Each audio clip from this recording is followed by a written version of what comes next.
Truly, sisters, sweet is the work. I love gospel work, and I'd like to 저는 share. 복음을 사랑합니다. 그리고 저는 오늘 몇 가지 생각을 나누고 싶습니다. Soon after the resurrection, 예수께서 부활하시고 승천하신 후 곧이어 사도 베드로는 이스라엘 온 집은 확실히 알지니 너희가 십자가에 못 박은 이 예수를 하나님이 주와 그리스도가 되게 하셨느니라고 가르쳤습니다. and Christ.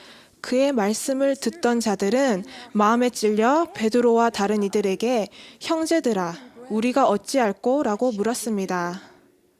And they subsequently 그 후 그들은 베드로의 가르침에 기꺼이 순종했습니다.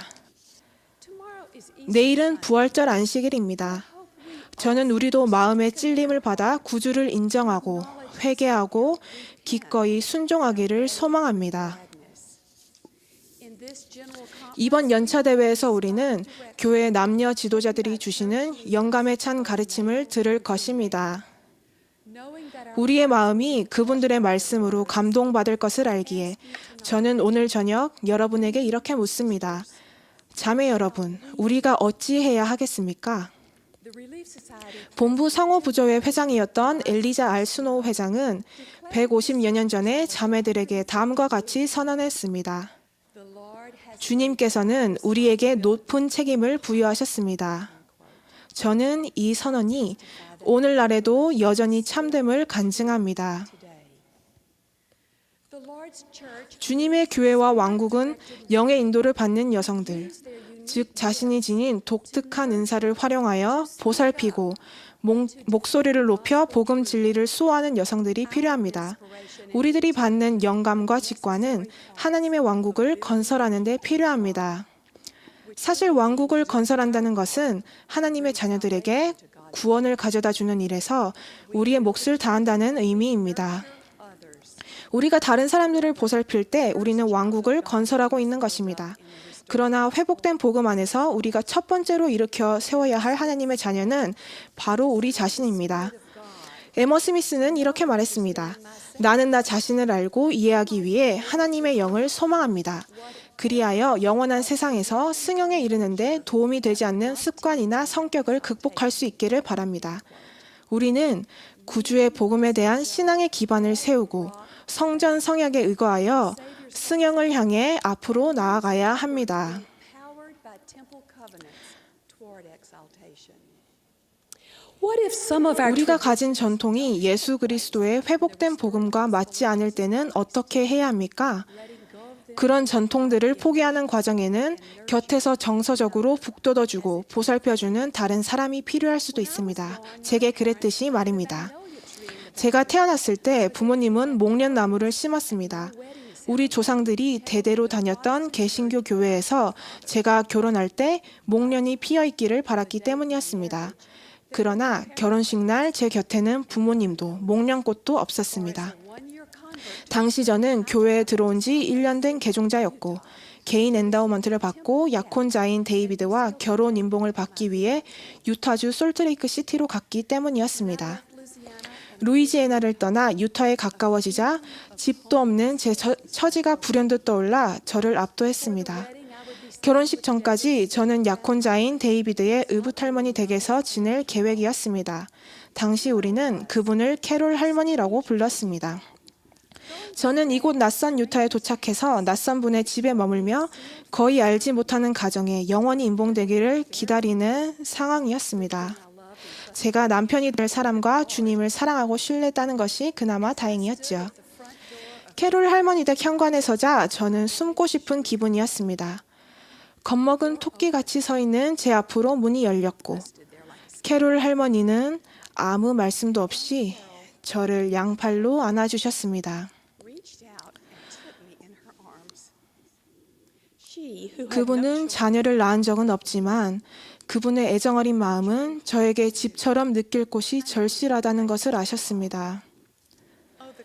그 순간 제가 느낀 위안과 사랑이 얼마나 컸던지요. 제 두려움은 녹아 사라졌고 영적으로 안전한 곳에 마음의 닻이 내려지는 기분이 들었습니다.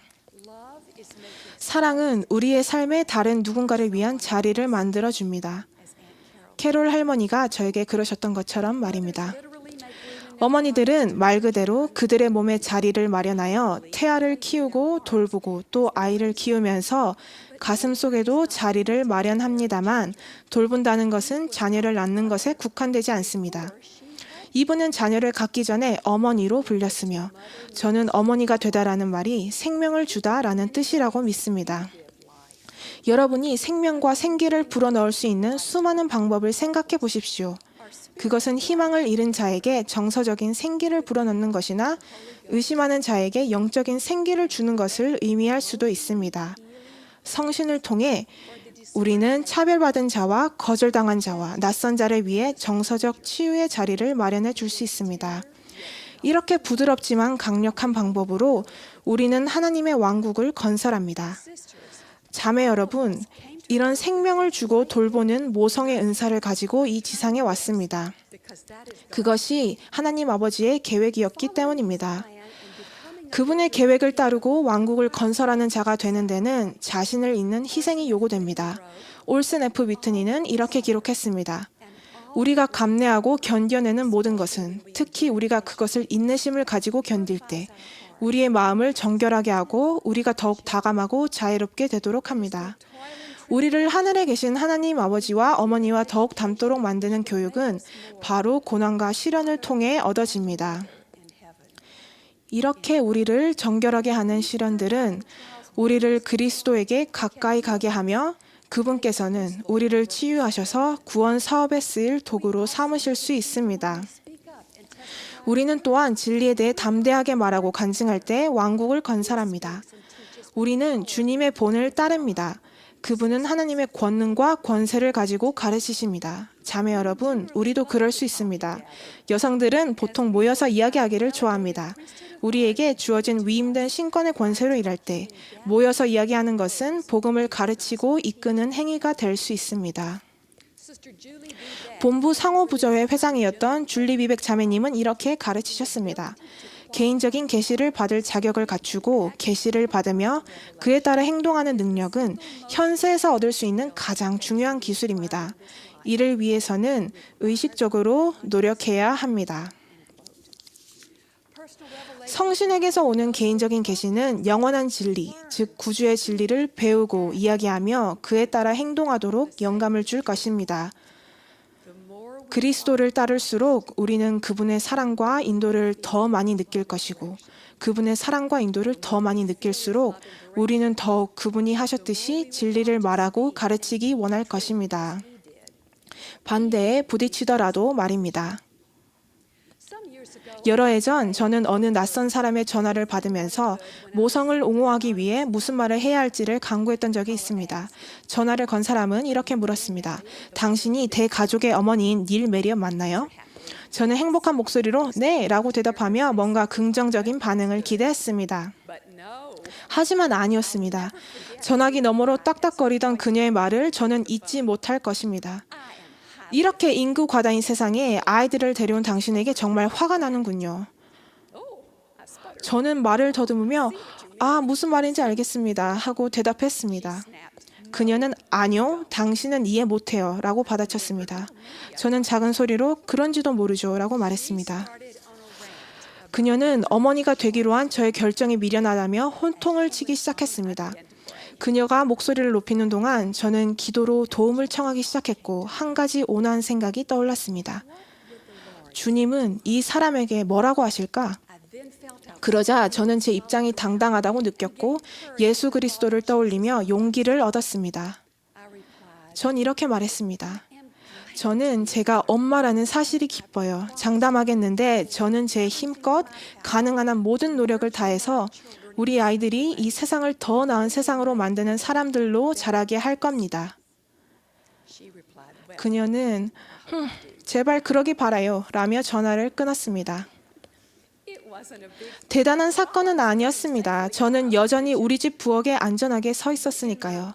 하지만 저는 가족에 대한 하나님의 교리를 이해하고 믿었으며 이 진리를 간증할 수 있도록 도와달라는 기도를 드렸기에 저만의 작은 방법으로 가족과 어머니와 양육자를 옹호하는 주장을 할 수 있었습니다.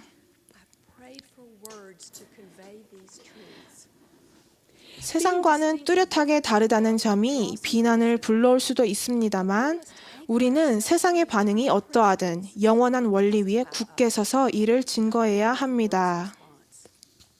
When we ask ourselves 우리가 어찌할꼬? 라고 자문하게 될 때 이 질문을 생각해 봅시다. 구주께서는 계속해서 무엇을 하시는가? 그분은 보살피십니다. 창조하십니다.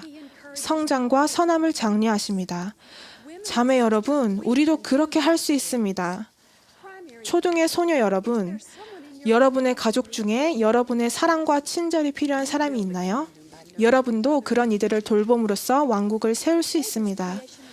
구주께서 아버지의 명으로 지구를 창조하신 일은 위대한 보살핌의 행위였습니다. 주님은 그분의 속죄의 권능으로 성장하고 신앙을 발전시킬 장소를 마련하셨습니다. 예수 그리스도와 그분의 속죄를 믿는 신앙은 치유와 희망, 성장과 목적의 궁극적인 장소입니다. 모든 사람은 영적인 또 물리적인 공간을 필요로 합니다. 노소를 불문하고 우리 자매들은 그러한 거룩한 장소를 만들 수 있습니다. 우리의 높은 책임은 구주를 따르고 영감으로 보살피며 두려움 없이 진리에 따라 생활하는 여성이 되는 것입니다. 우리가 하나님 아버지의 왕국을 세우는 자가 될 수 있기를 그분께 간구한다면 그분의 권능이 우리에게 흘러들어와 우리는 어떻게 보살펴야 하는지를 알게 될 것이고 궁극적으로 우리 하늘 부모와 같은 존재가 될 것입니다. 예수 그리스도 이름으로 말씀드립니다. 아멘.